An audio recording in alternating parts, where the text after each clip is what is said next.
got into bare knuckle, I fought at 175 initially.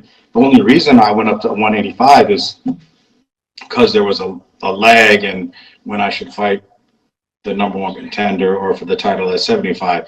And then they're like, hey, Mike, what do you think about fighting for the interim title at 185? I said, fuck yeah. I'm like, it's just fucking fist fighting. Like, it's just two grown men getting in a fist fight. I'll go up and wait and fight.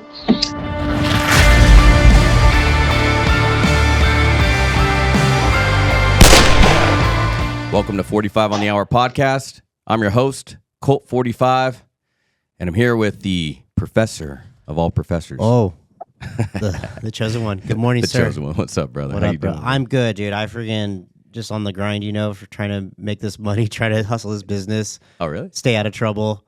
Trying to not not fight with my lady. Trying to not turn older. You know how it is.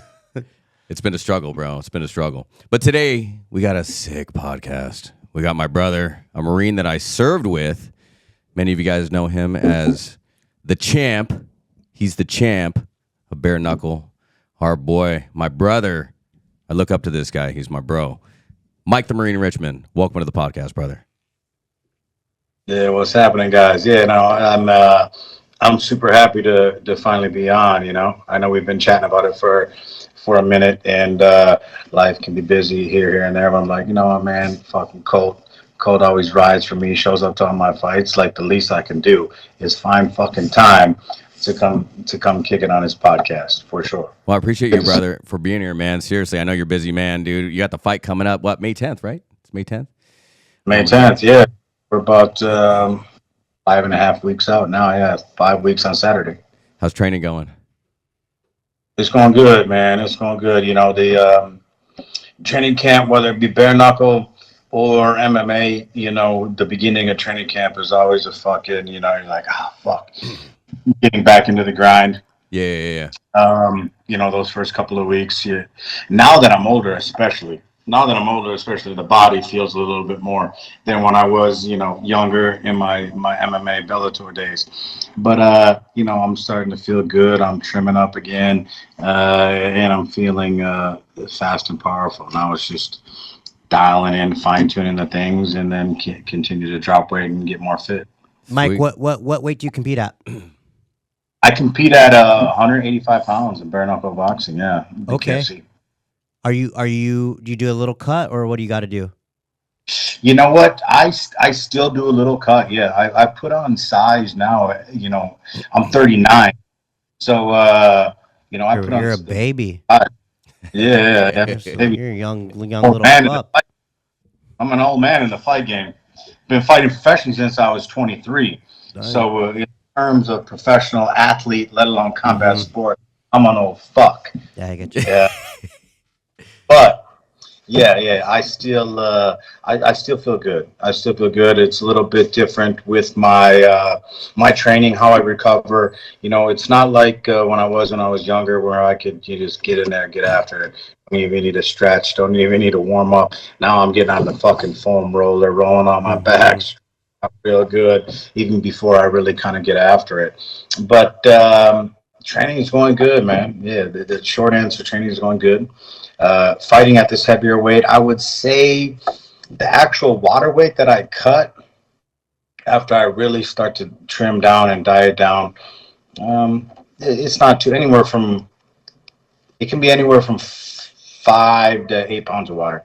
That's still a little bit. That's still uncomfortable, man. You're still cutting out. Right on. Yeah. Mm-hmm. Yeah. So however, though, me preparing the training, I can eat by no means am I fucking stuffing my face eating, I still cut out my kryptonite is chips, a lot of processed foods. Salt.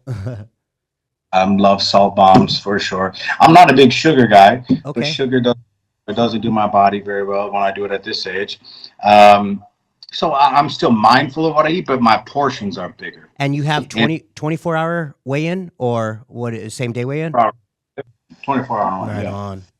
Because you might not be familiar, and maybe Colt has chatted with you. Once upon a time, I used to be in MMA for a handful of years, and I fought in Bellator 10 years ago. Shit, what are we, 2025? Yeah, 10 years ago. The lowest I cut down to, I fought 3 times at bantamweight. I fought 3 times at 135 pounds. I was gonna say maybe you were 155 in your life, but I would not think 135. That would have been a real man. That was no. Thinking about cutting to 135 back in the day now, it hurts my stomach. Oh my God, that's so much. It was 45 was kind of during my 20s. That was it was thinner. That was my most ideal weight class. Then I had the opportunity to Mike, you're doing really well at featherweight, but if you drop to bantamweight, you'll be able to fight for a title very quickly. So I fought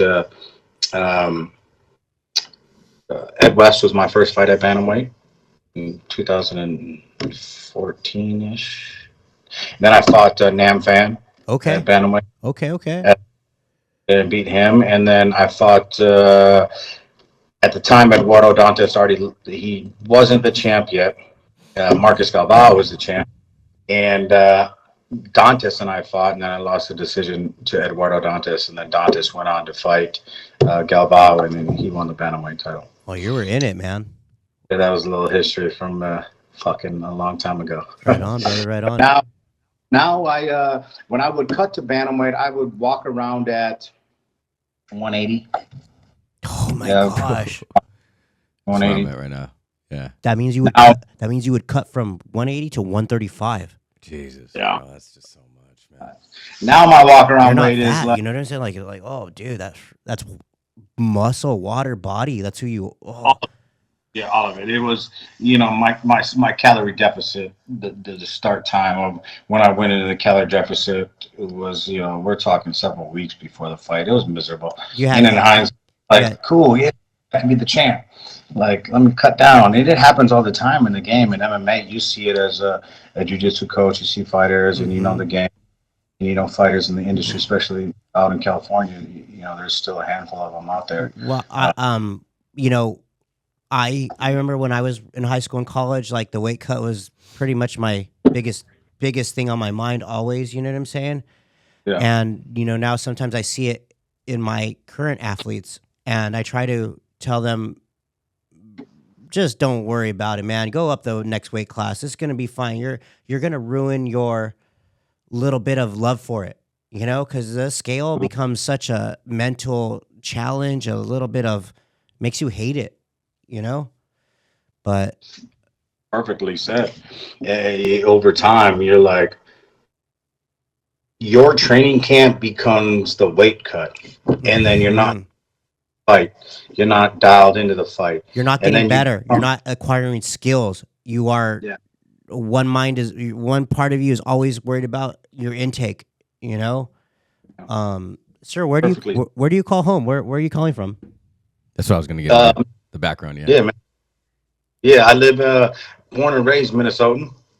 I went on a little tour of, living in other locations, and then I came back home.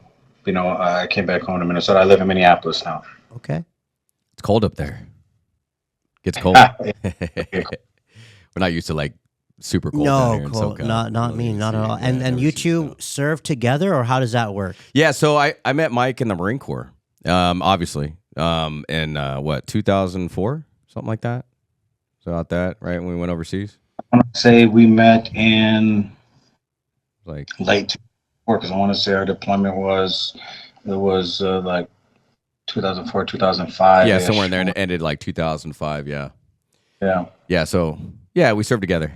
We're in the Marine Corps. And went overseas to Iraq. Same battalion or same unit, or how we're the same unit. I think we're in different platoons though, right? I can't remember. Yeah, I remember. I have a pretty decent memory. I was in 3rd platoon. You were in 1st, I believe. Yeah, 1st or 2nd. I can't remember exactly. I was a boot in comparison in time in service. I was still a boot compared to Colt, Cini, Wishnia, all those cats, because you guys came from security forces, and I remember. Yeah, we just came from so your first deployment was still my first deployment, but I was still junior to you guys, because you guys already kind of did your thing in security forces, and then we came to 1-1 relatively around the same time. I was just the boot junior Marine, and you guys kind of had some obviously some experience under your belt. outside of a deployment. And then I think I remember on the 15th MEU, I remember just maybe it was going up to the gym or whatever. I remember because I was in 3rd platoon, you guys were in 1st, and I just remember one day shooting the shit with you and Cini, or maybe I think it was you and Cini first, and then I started talking to Wishnia, and you guys were kind of cool cats, and you were the coolest one. You were the coolest one. All of them, man. Cole was coolest. Like, he didn't really embody the like, I'm the senior Marine, I'm gonna treat you like a piece of shit. Like Cole was just a straight shooter, cool. Yeah. Hell yeah, bro. I remember I was like, dude, this dude's tough right here, man. I just knew Mike, I was like, dude, I hope this dude has my back one day, bro. And then I think we worked out a few times up there. I think we worked out on the ship like a bunch of times, and yeah. It was weird because we were on a ship, and they had these things called like P-ways. So you had like your little group sections, whatever, and that's where like Cini, me, Wishnia, we're all stacked on top of each other. And then it was crazy. Ship times were fun but different. It was a different time. It was a good experience for the first deployment, right? And whereabouts were you gentlemen stationed, or when in Iraq? We were Baghdad. Okay. In Iraq. Our first deployment, when we went out there was Dalbil province, so it was like Iraq, Baghdad, like right outside south of Baghdad. Okay. Yeah, we were at Fob Falcon. I remember the name of the place that we stayed. Yeah, it was like an army base or something like that. Yeah, we're like southern Baghdad. Yeah, we just did a lot of patrolling. We went by like the Tigris River, shit like that. Yeah, just a lot of babysitting, right? Finding weapons caches and shit. That was a lot of babysitting for sure. Yeah. That was cool. Standby to standby. Standby to standby, bro. That's all it was. So I wanted to get into like your kind of your career, bro. I'm kind of curious myself, like how, dude, like I followed your career ever since Bellator, bro. Obviously, I was at your Bellator fight years ago and stuff. I've been to a few of them. How did you even get into the fight game? Like, I'm kind of curious. Like, how did that happen? Like, you just woke up one day and you're like, I want to be a fighter.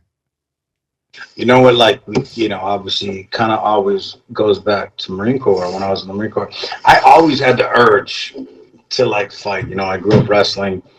I learned how to box, so I always had that in me, right? And then you join the Marine Corps after I graduated. I graduated in 2003, joined the Marine Corps, and I did the first deployment, did my second deployment, and I was on my 3rd deployment. I was kind of a borderline short timer, but like I had enough time to like, all right, go do another deployment, and I was close to being like one of the fucking possibly a lifer fucking hoorah for 20 years, because I was picking up fast, and I was fast tracking when I was in the Marine Corps, which in hindsight it was cool, man. Like I'm proud of that. I picked up corporal very fast. I picked up sergeant in like 2 years and 4 months. What? You're squared away Marine, bro. You're what? Squared away. No way. In the infantry? Yeah, in the infantry. Get the heck out of here. What was your PFT? You know what? I wasn't ever a 300. The closest I got was like 290. 300 is really hard. You got to be so fast. You know what I'm saying? I could not get the less than 18. What was your PFT? I got 300s. 290, really? 300. You're yeah. Fucking savage. Well, because I ran. I was skinny as shit, bro.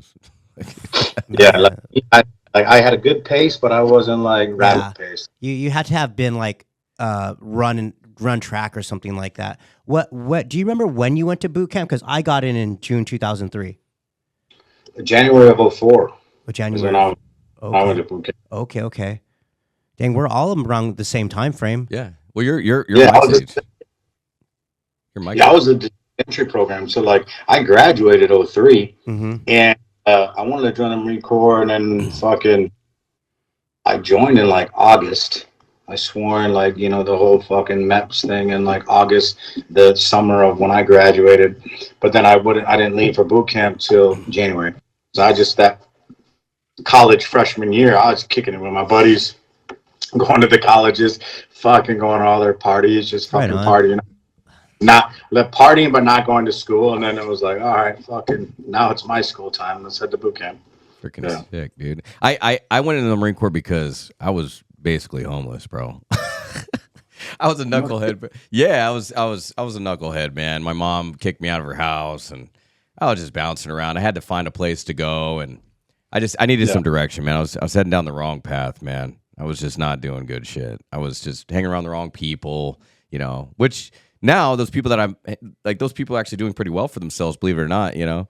They were all struggling like me, you know, at the same time. But my mom didn't put up with my shit, man. She kicked me out. She was like, "I'm done with you. Get out." So I was sleeping in my recruiter's office until I left. I just went to the Marine Corps. Yeah, I went in there. I went in the Marine Corps because my uncle was a Marine.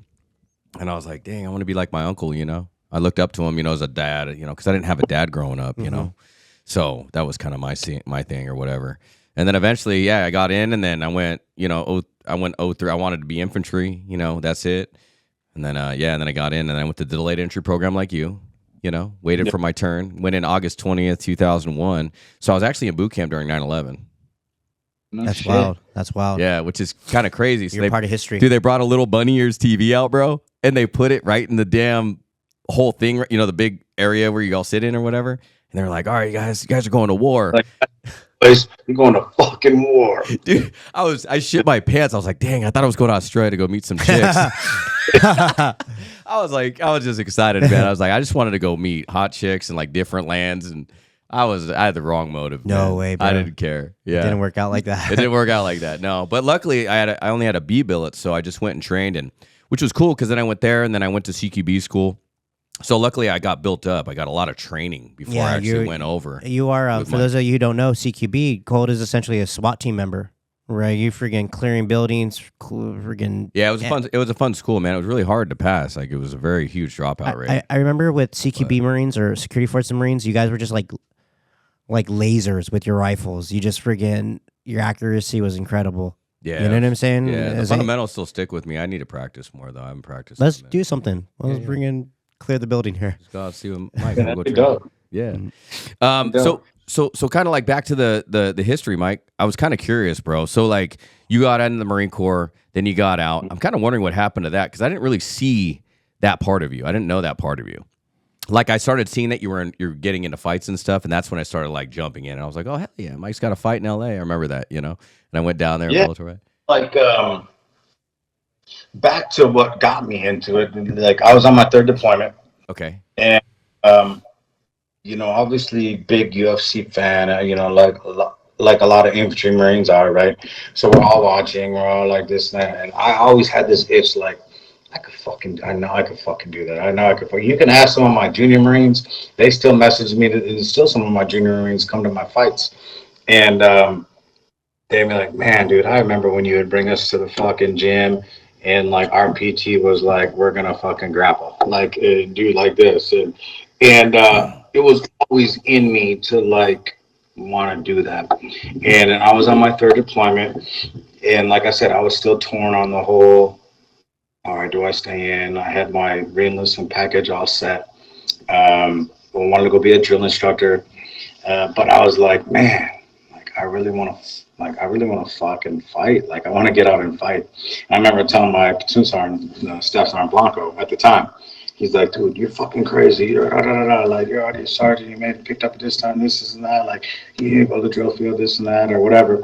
And I was motivated, gung ho to do that. I was like, you know, you're right. I remember talking to my wife at the time, my ex-wife now, and like, hell, and she was very supportive, like, you know, whatever you want to do. At the time, just to kind of go back to the Marine Corps a little bit, is I was a sergeant, E5, on my third combat deployment. Now, tax-free re-enlistment bonuses were high at that time, especially in the infantry. Are we talking what was high at that point? Because I remember a bunch of numbers. 15 was something. Is 50 maybe? I don't know. Yes, me it was 50,000 tax-free enlist as an E5 as a sergeant in the infantry, and it was an additional 10,000 if I agreed to do another deployment again. So it would have been 4 deployments in a row. You would have. So if I would have agreed to do another, I had to go to a B billet. I would have had 60,000 tax free. Let's say stay with 1-1 or go to a different unit after that deployment and then do it again, because you know retention NCOs of actual experienced NCOs, the retention of that was not good. So they were given a bunch of money for dudes to stay in and keep deploying. You know. So I weighed those things, and I'm like, fuck, man. I told, the wife at the time, the ex-wife there, I'm like, I really want to get out and try this fucking fighting thing. Like, worst comes to worst, I get out for 6 months to a year, and it doesn't work out, or fucking get my ass beat, whatever. I can go back to the Marine Corps. I'll join again. And that was always an option. So then I just fucking decided, I said, I'm not going to re-enlist. The career planner was pissed. You had to talk to the whole rah, stay in, don't get out. All those little speeches while I was in Camp Havania, right by Fallujah, across the road from TQ. Right on. That was my third deployment. And I remember doing all those briefings and like, all right. So then I was like, no, I'm good. I'm getting out. So then, you head back 30 days before your EAS. Like my transition out of the Marine Corps, like, all right, fuck you, don't want to stay in, head back. You got like 25 days left. Go on and get. There was no training and getting me ready for the civilian sector. I get out of the civilian sector. I get back home to Minnesota. Jenna and I go to live with her parents, trying to figure out fucking life. I'm collecting unemployment, trying to figure shit out. I find a gym. I start diving in. I got out January of 04, January 5th of 04. And my 08. I joined January 4th of 04. I got out January 5th of 08. It was like a day after. So got out January 5th of 2008. And my first professional fight was April. Like right late away. April. Right away. Right away. And then in hindsight, as a fighter, looking back, because I went on a 8-0, 9-0 run, looking back, Nice. I wasn't trained for I was trained, but like I didn't know what I should have known to be at that level. I could have came across the wrong guy and fucked me up. Now in Minnesota, is there amateur league or you decided to just be professional? How does that work? Yeah, so at that time, Good question. Great question. At that time, Minnesota was just kind of they finally had the athletic. They finally put the Boxing Athletic Commission finally started to oversee the MMA. Minnesota and Iowa and kind of that Midwest area was, even before I got in there and right when I got in there, a couple years prior to that, it was like the wild, wild west of like you just threw MMA shows and fucking that's what it was. And then once I got into the mix, it was really pros only. Like you had to like go to Wisconsin or like they weren't really running amateur shows. I could have probably found a way to fight amateur. It only until a couple years passed, then promoters started running, the amateur portion where there was like rounds and they were like 2 minute, they were like 3-minute rounds or something like that. Not the full 5. So I never fought amateur. In hindsight, I'm like, fuck, I should have fought at least a handful of amateur fights to try to figure it out. But it worked out for you. It worked out. You said 9-0 or 8-0. I'm sorry, what was it? Yeah, it was 8 or 9-0 before my. Come on. I know, right? Sick. Like 0-9 and over here. And in hindsight, it could, like I said, I could have faced an up and coming devastating striker that could have knocked me out against a dude who's a wizard on the fucking ground.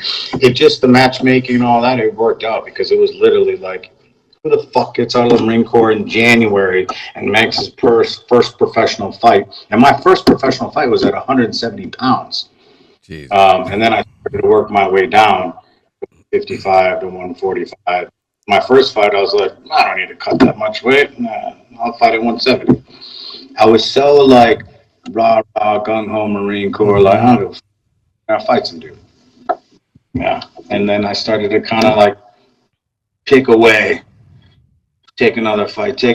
I had some moments in my early career I was like, well, fuck, this is going great. I'm 3-0, 4-0, 5-0, but like I'm making like $1,000 a fight, like 500. Like, what the fuck? This fucking blows. Like, there was a part of me that had that arrogance of superstar. And I think, everyone has that. But then over time, like, you got to put in the work. You got to keep fighting. You got to keep working your way up. You're going to get your opportunity. Then I want to say when I was 9-0, 9-1 or 10-1, I think it was, is when I got my opportunity to be on the Ultimate Fighter season 12. I think it was season 10. That was like the Ultimate Fighter that had Michael Johnson, Bruce Leroy was in that one. It was Josh Koscheck and GSP were the coaches. GSP. And then that was when I went there. George St. Pierre. The 2-round decision to Aaron Wilkins. Devastated, but like, I should have beat that guy. Was that to get into the house? That was to get into the house. Okay. It was like the second or third season to where they switched the platform to like you had to win to get into the house. It wasn't guys are the guys in. So I remember it was like the first season or two, maybe the third, where like you got to fight to get in. And I lost the decision. That was the one that who won that season? Jonathan Brookings, maybe. Anyways, it was like man was in that season. Michael Johnson, Bruce Leroy. I think Jonathan Brookings is the one that won that one. I lost the decision, and I went back home to Minnesota. I'm like, fuck, dude. Like, this isn't going as planned. And then you just kind of keep grinding. Eventually got my Bellator shot, but there was a lot of ups and downs. I had a moment early in my career where I'm like, maybe I'll go back to the Marine Corps. I even reached out to the Marine Corps recruiter. And they're like, all right, cool. Like, you be in prior service, you could still get like a $35,000 bonus. It's going to be taxed, however. I'm like, oh, man, it's still a bonus. But I still was like, no, I'm going to stay the course. It's crazy how fucking things work sometimes. So that was probably all before you were 30, huh? In that little bit of time? Okay. All before I was 30. Yeah, I want to say I got into Bellator when I was 27. That's amazing. So how'd you get into BKFC? Was it just like you just made the switch, or you just decided to start it? Or? I had in 2014, 2015, I had a. Sorry if you hear some noise in the background. My wife just came home and the dog's cruising around. You're good. Tell her I said hi. Colt says hi, babe. Hi, Colt. How are you? Good. How are you? Good. I'm excited I get to see you soon. See you guys soon. Yeah. Could you hear me? Yeah. Okay. So, what the fuck? What was I saying? Oh, I was talking about how'd you get into bare-knuckle? I was just kind of curious. Yeah. When did you decide like, Bellator's, I'm done with this shit or whatever? I got into bare-knuckle in 2018, but in 2015 I hit a little, the fight against Dantes, which is public. I ended up popping for PEDs. I took some testosterone, and in hindsight, I shouldn't have done that. And I ended up. I was one of the first fighters, if not the first fighter at the time, when all the commissions were cracking down. They gave me a 2-year suspension, and then it dropped down. They dropped it to 18 months because I was open and honest about. I'm like, no, I did this. My bad. Right on. So they dropped it to 18 months, and so from 2015 to close to 18, I'm trying to figure out like, all right, cool, like, Bellator didn't release me right away. They ended up releasing me like a year in to my suspension because they didn't release me right away. So I'm like, all right, cool. My manager, Jason House, was one of the OGs from Jason House and Iridium Sports Agency. He's like, all right, I think everything will be good. Well, I thought everything was going to be good, and then I want to say about a year into the suspension, they released me. We're trying to. Hey, no, nothing personal. We're trying to sign new fighters. We need to make room, blah, blah, blah. It is what it is. Then when it came time for me to come back, I wasn't in a good mental mental headspace. You know, I wasn't good in a good spot personally, relationship wise, where I was at that moment. So then I had my 2 comeback fights. I lost. I came back to fight at 145. My fight back against Lazar. God, I always struggle to say his last name. Florida Cat. And I fought him, and it was a horrible weight cut. Horrible weight cut to 145. I made it. I just felt lethargic. I felt like shit, and I lost a decision in that fight. It was LFA fight. In the fight, round 1 starts and you're low energy. I wouldn't say round one. Round one, I felt all right. It was like midway through. Okay. Towards the end of round 1. It's like 4 minutes in a round 1, and I'm already like, it was I just had one of those shitty, fucking horrible kind of like starving water cut weight cuts. I feel you. Yeah, low energy. I'm 3-4 minutes into the first round. I can already feel my fucking body zapped. You know, I made it through the rest of the fight, but that was just a turd performance. So I lost that fight. I'm like, all right, fuck it. Like, well, I'm older now. You know, I think at that time I was 30, whatever, 29, 30.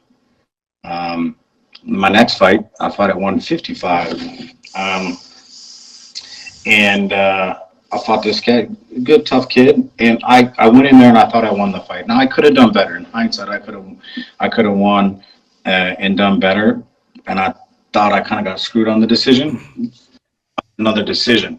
So I'm like, fuck, dude. Like, I was fucking suspended. I came back. I lost 2. So not only did I lose the decision against Eduardo Dantes for the title eliminator, and then I got suspended, and then I lost another fight, my comeback fight, and then I lost another decision after that at 155, which I thought I should have won, but whatever. It is what it is.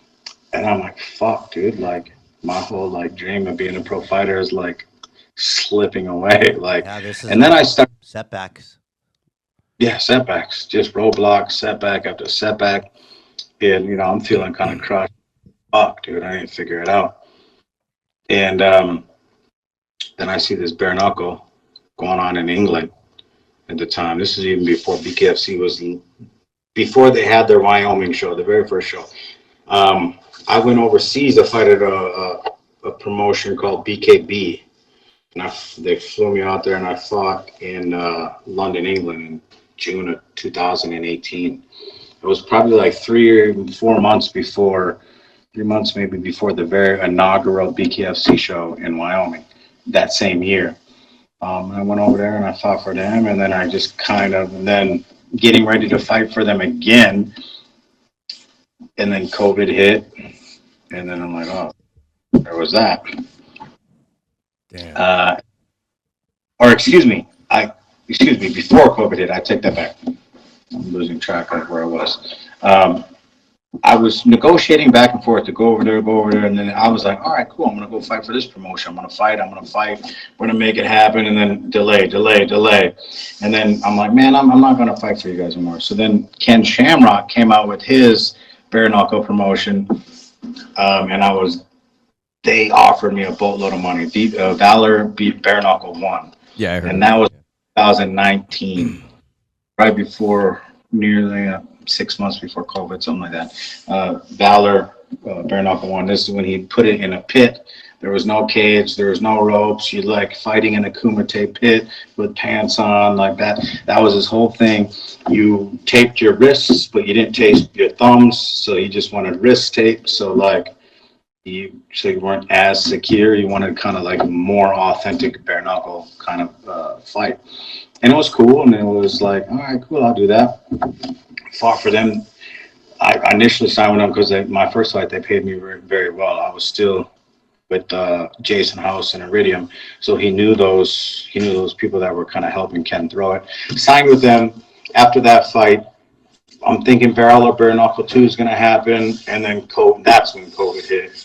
And then fucking everything shut down. And then when kind of like COVID was, disappeared, I wanted to get back into bare knuckle, but then the whole rumors are saying, fucking Valor, they don't got money. They blew all their money their first show. And then I'm like, all right, fuck, I need to see if I can get with BKFC. And then I ended up signing with BKFC, and then kind of been on my run with them. Bro, I got a question. How was it when you won the title? Like I've asked you before. I know what you told me, but I want to hear it here again. Like, what did you feel like when you finally won the title? Because you got to BKFC, and then you had your run, whatever. But then once you got the title, like, what did you feel like? Like how did that feel after working all that time, even with Bellator? I mean, obviously that was different, but what did it feel like? Like, what did you feel like when you finally became the champ? You know, I'm always very calm when I'm in there in victory. You know, like I'm never one to overly celebrate and jump. But inside, sure, you feel like just a culmination of like everything, all the fucking sacrifice, all the time that you put in, the roadblocks, all the fucking you're not gonna make it, all the ups and downs, and to where your downs are so down, you're like you think it's over. It felt good to everyone who wants to become a champion. Yeah, you know what I mean, and to finally reach that at the pinnacle of this sport, in the pinnacle in the top organization of bare-knuckle fighting. And then to do it in a weight class that I don't normally like. I'm fighting big fucking cats. I'm 5'8". I'm going up to 100.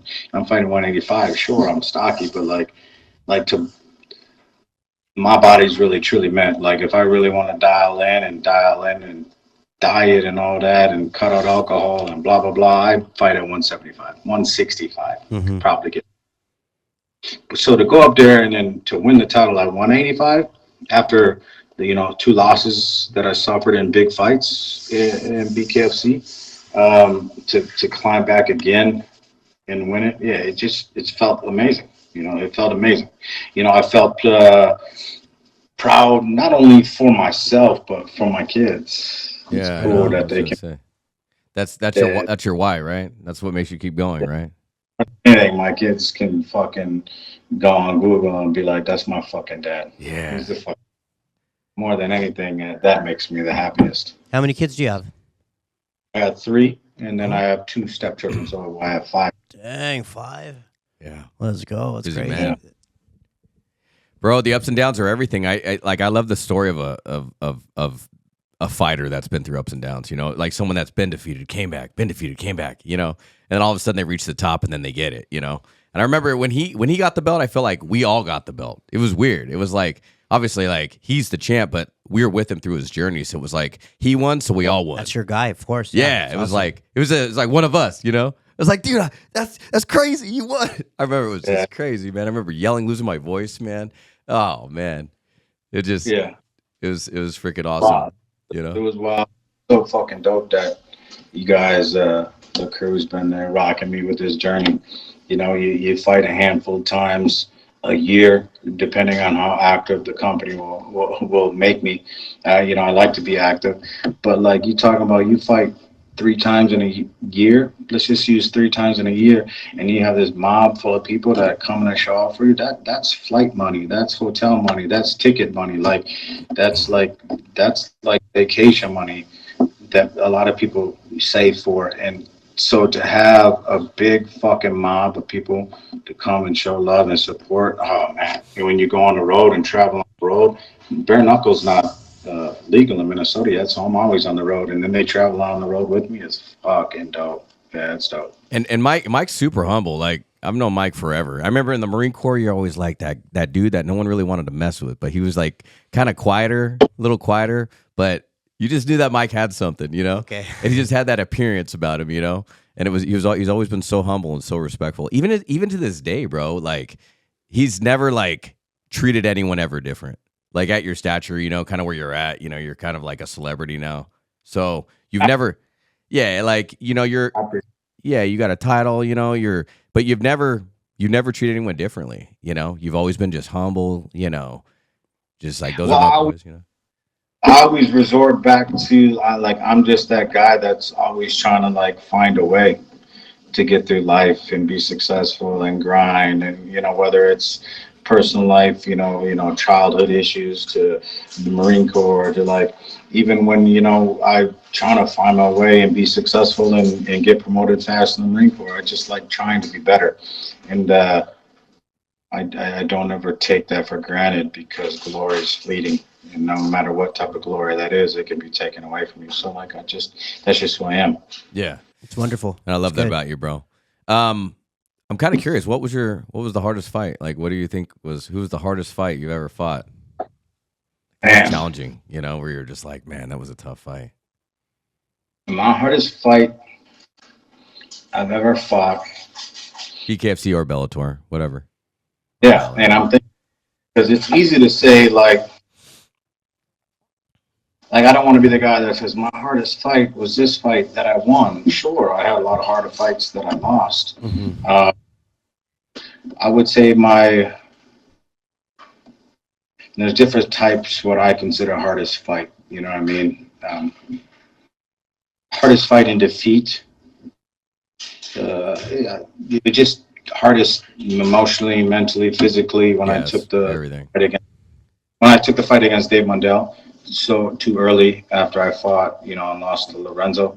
They offered me, I fought at 185. I had the interim title, fought Lorenzo for the undisputed, lost to him. Several months later, like, hey, Mike, you want to fight this date, Dave Mundell, for the 175-pound title? Because I was always, when I got into bare-knuckle, I fought at 175 initially. The only reason I went up to 185 is because there was a lag and when I should fight the number one contender or for the title at 75. And then they're like, hey, Mike, what do you think about fighting for the interim title at 185? I said, fuck yeah. Like, it's just fucking fist fighting. Like, it's just two grown men getting in a fist fight. I'll go up and wait and fight. Needless to say, I go back to the Mandela thing is I took the fight. I got knocked out against Lorenzo. No matter whether I was whooping his ass for a minute and 48 seconds until the knockout happened, it still was a knockout, and I've never been sparked out ever in my career, ever, in that fashion. To rush back into another fight, when mentally I was trying to figure it out, like, fuck, I've never been fucking like hurt like that before. I've never been, KO'd like that. I've never lost like that. Do I need to give my chin some time? I'm thinking, am I made of glass? My biggest worry is if you've ever watched, I know you guys are fight fans, you ever watch fighters fight, they have a fucking granite fucking chin and then one day their fucking chin is gone. Yeah. I was worried me. Mm-hmm. Like I was worried. That was my Chuck Liddell moment when Rashad Evans fucking laid out Chuck Liddell and Chuck Liddell's chin was gone forever after that. I was like, damn, is that my chin now? Like, so then, and then they rushed that. It mentally wasn't ready. And then that whole training camp, I was back down to 175. I got used to being big at 185. So then it was a shitty weight cut. I didn't spar the whole training camp because I was worried my chin was gone. Yeah, you didn't want to. You so want then to when test it. Yeah. Tested. So not only was it a horrible fucking weight cut, I didn't want to test my chin because I'm worried it's gone. And then I get in the fight and I just, underperformed. And then, that's when I, lost that second or third round TKO loss. And that's when I'm like, man, maybe I'm done. That was another roadblock when I did my retirement, until I had to clear my mind for fucking 9 months to be like, all right, I'm good now. Like that was the time I needed to give myself after Lorenzo. Like, I'm good. I'm not made of glass. I'm still fucking got this, blah, blah, blah. So that would be my toughest fight mentally and, even physically against Mundell. My toughest fight in victory, that was for defeat. My toughest fight in victory would be against Popo Bezea. Wow. In MMA, when I fought him in the semifinals of the Bellator tournament at 145. At Pachanga, and that was my first fight. He was a Brazilian jiu-jitsu black belt. I don't remember under who. I remember when he was out there. And that's when Marlon Sandro was in that tournament, and he fought that Frodo, the Russian from Dagestan. Marlon lost to Frodo Kazbalayev, but like. Marlon Sandro was there fighting. Popo was there. I remember Jose Aldo was fucking there back in the corner and the wins and everything. I'm like, and Popo was a tough fucking cat. And I remember when I fought him in the first round, he shot in. I couldn't stop it. He ended up taking my back right away in the first round. fuck, I've never been submitted. I fought it off. I didn't, and then the second round, I fucking was able to stuff shots, and then I fucking really worked my boxing. I fucking really pieced him up.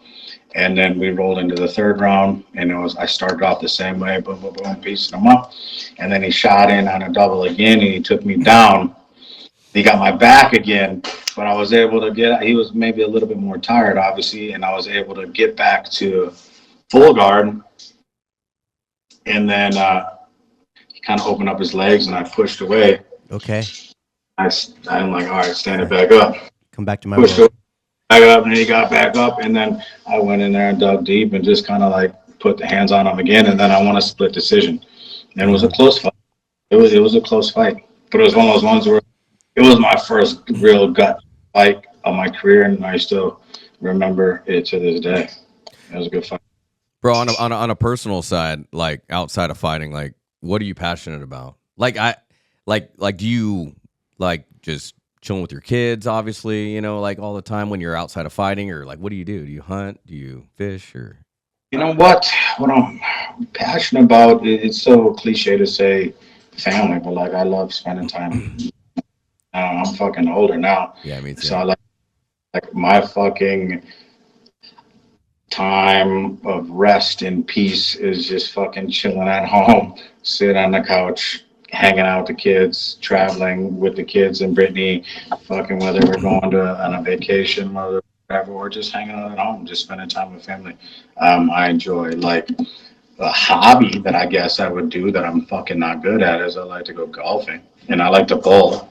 I'm good at fucking. Are you good at bowling? Yeah. I suck at bowling, man. I forget.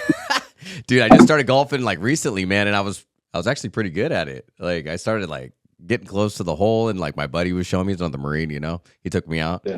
I freaking dug it, man. Golfing's pretty cool. I always thought I was like, dude, I don't want to wear those shorts, man. I'm not gonna wear those shorts, bro. But golfing is great because it's like you can have fucking 100 shitty shots, and all it takes is one fucking sexy fucking shot, and you're like, oh yeah, I want to keep playing. You know, it's a good mental. I like playing golf for the mental aspect of it, where like you're fucking just go to shit, but like you're gonna keep playing like shit if you don't like get your fucking mind right. correct. Yeah, So, I like like- the peace about it. It's just so peaceful.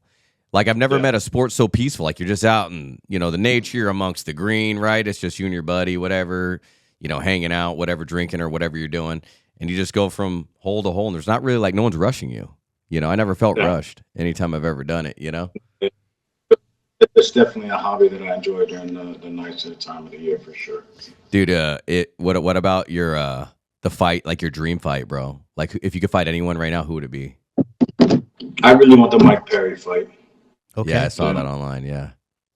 Yeah, so I would say that is the closest reality of a dream fight. Mm-hmm. Now, of a dream fight that, you know, it wouldn't be reality, who would I want to fight? Oh, yeah, I don't know. That's a tough one. Yeah. Tough one to look at it in a perspective of like, all right, a dream fight. Like, that's never going to happen fight. I don't know. I don't know. Connor would be fun. It'd be fun to fight Connor. Like his style would be fun. I think styles make fights. So fighting someone with style would be like exciting as hell. You ever met him You know, before?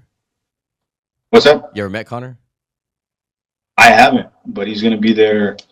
You know, he's gonna be there at the May 10th. end fight at the Salt Lake City. Oh, nice. Yeah, he's gonna be. So they say he's gonna be there. It's because they're planning it to be a big event. They haven't really announced the co-main event yet, so I'm assuming they're gonna try to get another big fight or a feature fight as well, because he's gonna be there apparently. Sweet, man. So, as a fighter, being kind of like, you know, like when you start taking, you know, steps and you're gradually increasing in the world and whatnot, and you start becoming like, you know, like an inspiration to other guys. You're an inspiration to Marines, children. I mean, you got a lot of young fans out there. What would you say about like a kid that's looking at you and he's like, dude, I want to be just like Mike Richman, you know? Like, what would you say to him? Like, he's starting from, you know, maybe he's doing wrestling or jujitsu or into a little boxing. Like, what would you tell him? Like, what advice would you give him, you know? And yeah, a young kid, I would just say the course with whatever you know, discipline that you're doing, whether martial art, whether like if you want to consider wrestling, that I think a lot of people consider that as a very dominant form. Whether you're doing jiu-jitsu, kickboxing, karate, taekwondo, anything that has to do with some sort of combat type of sport, I would say just stay true to that and stay passionate with that, whatever that may be, and then build upon that. You know, when you're talking about a young kid, and then you got to get to the point where you get older and you be like, all right, do I want to transition this and learn another combat sport, and do I really want to get it to a point of prize fighting? One of my biggest regrets is, and I can always change it, is I've always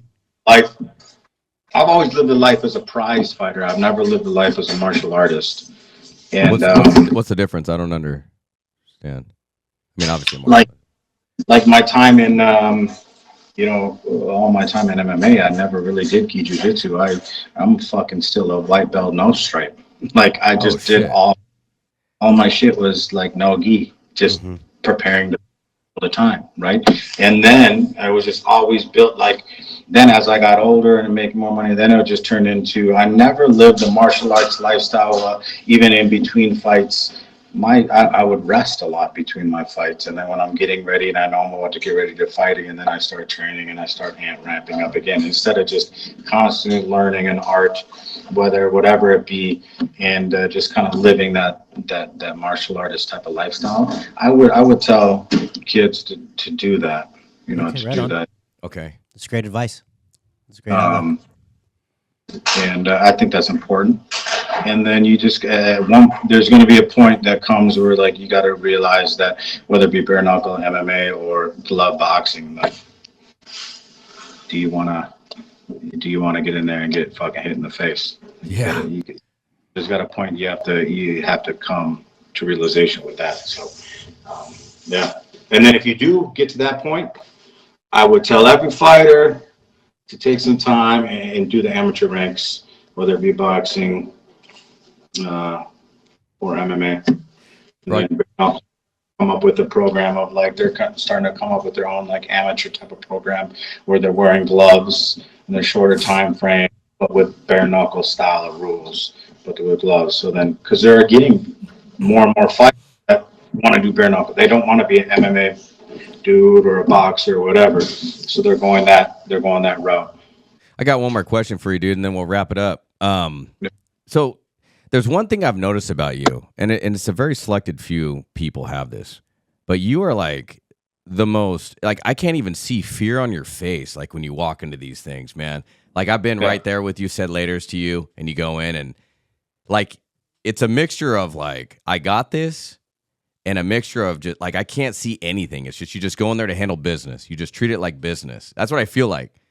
And you're just and like I've seen you after the fights, and I'm like, man, just you take so much. And I think most of us would be nervous, and you're just not. I don't see it at least. I don't know how you don't show that at all. We all battle a sense of nerves, right? There's always this ball of nerves and energy.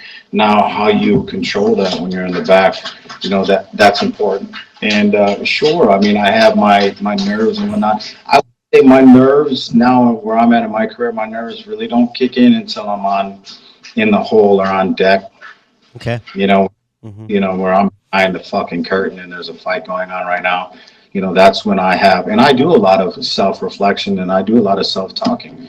You might see me be able to read my lips sometimes if the camera's on me when I'm walking out. I'll do that Rose thing when Rose says I'm the best. And I'll fucking be walking behind the curtain saying I'm the best. So is that like a pre-fight ritual for you? Like that's what I was going to ask. Like, is that like a pre-fight ritual? You'll just be like telling yourself like, I'm the man. I got this. Absolutely. I'm the best. I'm the champ. Right? Yeah, for sure. Yeah, and I've had the times when I don't talk to myself. That's when the nerves might maybe have taken over, where I'm not even talking to myself. And then maybe I've struggled that fight. I know in the fight when I can control my mind and then I get out there, then sure. Once I step underneath those ropes and I head into that ring, once I enter that ring, it's business at that point. Just like Mike Tyson says, in his interview, I try to live by that. Where he's like, I'm scared to death. I'm scared to death. I'm this and that. I'm thinking about this. I'm thinking about that. He might look stone cold when he's walking out, and then he's like, the second I walk through the ropes, I'm a god. Like, I try to like be close to that as possible. That's amazing. Freaking awesome, bro. Well, dude, this has been amazing, bro. I just want to wrap it up, get everybody going here. I appreciate your time, brother, and I'll see you on May 10th. I'll be right there, right next to you, bro, somewhere out there. Sorry, I talk so much, and you guys, I'll just start fucking talking away. No, bro, I love it. This was unscripted, bro. We just went off, and thank you, dude. This turned out perfect, brother. Good luck I love to you, it, man. Good luck to you on your fight. Where can we follow you? The Marine Richman on Instagram, Mike USMC Richman on X, and just so you know, I have a Facebook fan page, and you can follow me on my Facebook page. My personal page is public as well, so you can follow me there. Let's go. And I do post and shit on there. I love it, brother. Well, appreciate you. Appreciate you, brother. I'll wrap it up now, but we'll talk after this. Until next time, guys, get up, get after it, and get some. Bitch, don't get too comfortable. Better not get too comfortable. Better not get too comfortable. Yeah, bitch, don't get too comfortable.